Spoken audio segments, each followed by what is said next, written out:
రైతు సోదరులకు నమస్తే, వెల్కమ్ టు అవర్ ఛానల్. మనం చూస్తున్నట్టు ఈ ముంతా తుఫాన్ అయితే మాత్రం రైతులకి అంటే ప్రధానంగా చూస్తుంటే వరి, మినుము, మిరప, కొంతమేర పత్తి ఈ ప్రధానమైనటువంటి ఈ పంటలు అయితే మాత్రం తీవ్రంగా నష్టపరిచిందని చెప్పొచ్చు. అసలు ఏ పంటలు ఏ విధంగా నష్టపరిచింది, వాటిని రికవరీ చేయగలమా లేకపోతే ఆ పంటలను తీసేసి మళ్ళీ పంటలు వేసుకోవాలా అనేది అయితే మాత్రం ఈ రోజు నేను మీకు ఫుల్ వీడియో అయితే చేయబోతాను. ఆల్మోస్ట్ ఓవరాల్ గా రైతు అయితే ఖచ్చితంగా నష్టపోయాడు ఈ తుఫాన్ వల్ల. కానీ ఆ నష్టపోయిన దాన్ని రికవరీ చేసుకోవచ్చా, కొంతమేర ఏ స్టేజీలో ఉన్న పంటలు అయితే రికవరీ చేయగలం, ఏ స్టేజీలో ఉన్న పంటలు అంటే సపోజ్ చూస్తే మినుము కాయ తయారైపోయినటువంటి పంటలని లేదంటే ఇప్పుడే పూత పెద్ద మీద ఉన్నాయా, లేకపోతే ఇప్పుడే 20 లేదా 30 రోజుల దశలో ఉన్నాయా, ఈ సిచ్యువేషన్ బట్టి అయితే మాత్రం ఎట్లా రికవరీ చేసుకోవచ్చు ఏంటనేది మాత్రం ఈ రోజు ఈ వీడియోలో మీకు పూర్తిగా చెప్పబోతాను. మన ఛానల్ చూస్తున్న వెంటనే సబ్స్క్రైబ్ చేయండి, దాని పక్కన గంట సింబల్ అక్కడ ప్లీజ్ సబ్స్క్రైబ్ రైతానికి తోడుగా. ఈ వీడియోలోకి వెళ్దాం. ప్రధానంగా నష్టపోయే రైతు అని చెప్పొచ్చు. ఎందుకంటే మనం చూడొచ్చు, వరి అనేది నీటిలో పడినప్పుడు ఖచ్చితంగా 30-40 బస్తాలు దిగుబడి వచ్చేటటువంటి వరి పైర్లు అయినప్పటికీ ఏమవుతాయి, నీళ్ళలో తడిసినప్పుడు వాటిలో సగం తప్పు గింజలు అయిపోవటం, లేకపోతే మొక్క మొలిచిపోవటం, లేకపోతే రేపు మార్కెట్ లో మనం అమ్మాలన్నా సరే ఇప్పుడు అసలు ముందు దిగుబడి చూసినప్పటికీ చూస్తే ఇప్పుడు ఆల్రెడీ రైతు కూడా 20 నుంచి 30 వేల రూపాయలు పెట్టుబడి అయితే పెట్టేసాడు ఎకరానికి.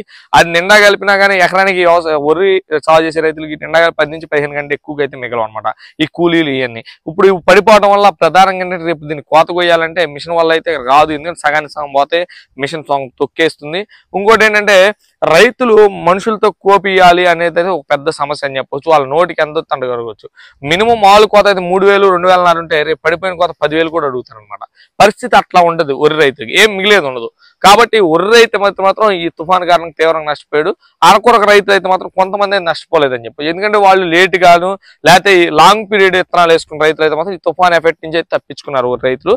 లేదు ముందుగా ఈ కేనం 1, 2, 3, 6, 8 లాంటివి లేకపోతే ఇంకా లేటెస్ట్ గా వచ్చినాయి కదా, తొందరగా వచ్చి 100 రోజులు 110 రోజులు వరి ఆల్రెడీ ఎదబెట్టేశారు కదా, అలాంటి రైతులు అయితే మాత్రం ఈ తుఫానికి అయితే దొరికేశారని చెప్పొచ్చు. వాళ్ళంతా కూడా నీళ్ళలో అయితే పడిపోయింది.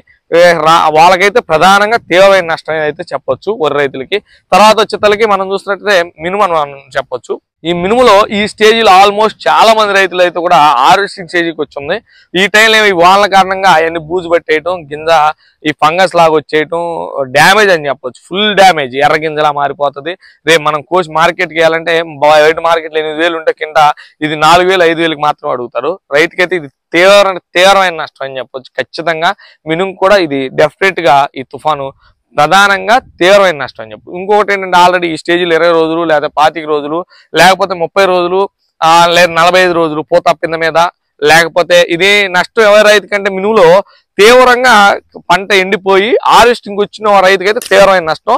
ఈ కదమాలో కూడా నష్టమే, దాన్ని రికవరీ చేసే మార్గం కూడా నేను మీకు ఈ వీడియోలో చెప్తాను.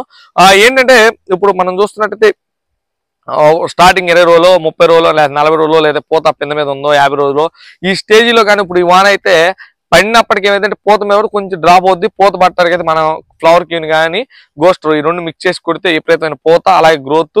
ఆల్రెడీ ఈ టైంలో ఈ వాన ఎరువుగా పడటం లేదు, మొక్క అనేది ఆహారం తీసుకోదు అనమాట. మనం కృత్రిమంగా దీంట్లో ప్రధాన పోషకాలు సూక్ష్మ పోషకాలు సీవిడ్ ఎక్స్ట్రాక్ట్ ఉండడం వల్ల ఏరు నుంచి మనం ఈ గోస్టర్ స్ప్రే చేయడం వల్ల ఏరు వ్యవస్థ అనేది డెవలప్ అయ్యి తొందరగా, అలాగే ఆ ఏరు వ్యవస్థ తొందరగా ఆహారాన్ని రికవరీ చేయడానికి, అలాగే మనం ఆకుల నుంచి న్యూట్రియన్స్ కూడా ఇస్తాం కాబట్టి తొందరగా ఆహారం తీసుకుని మొక్క అనేది డల్ అవ్వకుండా మనం చూడొచ్చు. వానలు ఎరువుగా పడినప్పుడు చేను అనేది డల్ అయిపోద్ది, పుష్పాకి వెళ్ళిపోద్ది. అలా కాకుండా ఈ ఫ్లవర్ క్యూను ఈ గోస్టర్ అనేది మనం స్ప్రే చేసుకుంటే పూత పింద టైంలో పూత రాలిపోయింది కూడా మళ్ళీ రికవరీ పోతాయి, మొక్క అనేది వెనక్కి వెళ్ళకుండా మంచి గ్రోత్గా అయితే కాపాడుద్ది, మొక్క సొంతంగా ఆహారం తయారు చేసుకోవడానికి అయితే ఉపయోగపడుతుంది. ఖచ్చితంగా ఈ రెండు మాత్రం మన సీవిడ్ ప్రధాన పోషకాలు ఉంటాయి కాబట్టి దీంట్లో ఈ రెండు దానివల్ల ఏమవుతుందంటే మొక్క అనేది ఆరోగ్యంగా ఉండడానికి ఈ వాతావరణం, ఎందుకంటే మినుముకు ప్రధానమైన శత్రువు తేమ శాతం, ఈ తేమను కూడా తట్టుకుని మొక్క అనేది నిలబడటం అయితే జరుగుతుంది. ఇంకా స్టార్టింగ్ స్టేజీలో ఉన్న రైతులు ఉంటారు కదా, పూత పింద కూడా 30 రోజులు 40 రోజులు లేదా 25 రోజులు 20 రోజులు ఈ రైతులు ఏంటంటే వాన పడిపోయింది మొక్క ఎర్రగా అయిపోతుంది అనమాట. చేనంట ఎర్రగా అంటే సంథింగ్ లైట్ పసుపుగా అయితే మారిపోద్ది చేనంతా కూడా. ఆ టైంలో ఏంటి రైతులు న్యూట్రియన్స్ లోపం అని చెప్పొచ్చు. ఎందుకంటే మొక్క ఆహారం తీసుకున్నప్పుడు న్యూట్రియన్స్ లోపలకి ఏమవుతుంది, ఆల్రెడీ ఆహారం తయారు చేసుకోలేనప్పుడు మొక్క అయితే అలా అయిపోద్ది, గ్రోత్ పడిపోద్ది, దానివల్ల దిగుబడి కూడా ఎఫెక్ట్ అవుతుంది. మీరు ఈ సమయంలో ఏం చేయాలంటే గోస్టర్ మనం స్ప్రే చేసుకున్నట్టయితే గోస్టర్ ఒక దోమ ముందు, పురుగు ముందు, అలాగే ఒక తెగులు ముందు మనం చెప్తాం అనమాట. మీరు కింద నెంబర్కి అయితే కాల్ చేస్తే ఈ కాంబినేషన్ కానీ మీరు వాడుకున్నట్టయితే ఖచ్చితంగా రికవరీ అయ్యింది. 5 రోజుల్లో రికవరీ అయ్యింది. ఓపెన్ ఛాలెంజ్ చెప్తున్నాను మీకు. ఖచ్చితంగా మీ చేను 5 రోజులు అయితే మాత్రం మీకు రికవరీ అయితే చేయగలను. ఇంకోటి ఏంటంటే రైతుకి ప్రధానంగా ఈ మినుము హార్వెస్టింగ్ చేసిన రైతు అయితే మాత్రం ఈ వాన కారణంగా పూర్తిగా డ్యామేజ్ అని చెప్పొచ్చు. డ్యామేజ్ సరికి కిందకి వెళ్ళిపోద్ది, రైతుకి అయితే ఉపయోగం లేదు. కానీ పూత పింద మీద ఉన్నవి లేకపోతే ఇంకా పూత రానివి లేదా స్టార్టింగ్ మినివేషన్ రైతులకి అయితే మాత్రం ఈ గోస్టర్ వాడుకోవడం వల్ల అయితే ఖచ్చితంగా అయితే మాత్రం రిజల్ట్ ఉంటుంది. ఇంతవరకు ఈ మార్కెట్ లో లేనటువంటి ముందు ఈ గోస్టర్ అని చెప్పొచ్చు. మీకు 5 రోజుల్లోనే మీ రిజల్ట్ కూడా చూపించే ప్రయత్నం నాది హామీ రైతన్న తోడుగా నుంచి అయితే చెప్తాను. ఎందుకంటే ఎంతో మంది రైతులతో మన వీడియోలో అయితే చేసాం ఈ గోస్టర్ వాడి ఏ విధంగా దిగుబడులు తీశారో ఏ విధంగా దీని పనితనం ఉందో కూడా మీకు అయితే వివరాలు చెప్పాను. తర్వాత వచ్చేసరికి మనం చూస్తే మిరప కూడా ఈ సంవత్సరం రేటు గిట్టుబాటు ధర సరిలేనప్పుడు రైతులు ఏంటంటే మిరపను కూడా తక్కువగా అయితే మాత్రం సాగు చేశారని చెప్పొచ్చు. ఈ మిరప తక్కువలో సాగు చేసినప్పటికీ ఈ వాన ఏమవుతుందంటే ఈ వాన ఇరుగా పడినప్పుడు ఆ మొక్క ఏరు వ్యవస్థ అనేది ఆహారాన్ని తీసుకోవడం మానేస్తుంది. ఆహారాన్ని తీసుకున్నప్పుడు ఏమవుతుందంటే దాని యొక్క గ్రోత్ కాపాడదు. కింద మీరు చూడొచ్చు పుష్పాకులు అయితే వచ్చేస్తూ ఉంటది. ఈ పుష్పాకులు వచ్చేసి అంటే సైడ్ బ్రాంచెస్ అయిపోద్ది.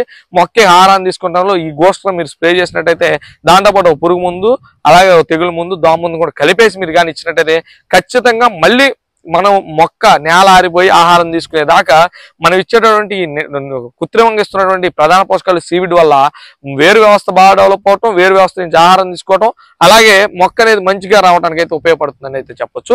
ఇంకోటి ఏంటంటే ప్రధానంగా మనం ఈ గోస్ట్ని ఎందుకు ప్రమోట్ చేస్తున్నాం అంటే దమ్మున్న ముందు కాబట్టి నేనైతే ప్రమోట్ చేస్తున్నాను. ఇది మీకు రైతులు ఆల్రెడీ మన వీడియోలు చూస్తున్న రైతులు చాలా మంది అయితే వాడారు కదా, దాని గురించి మీరు కింద కామెంట్ రూపంలో తెలియజేయండి. ఓపెన్ గా అయితే ఇంకా రైతులు వాడాల్సిన చూడాల్సిన కూడా చూస్తారు.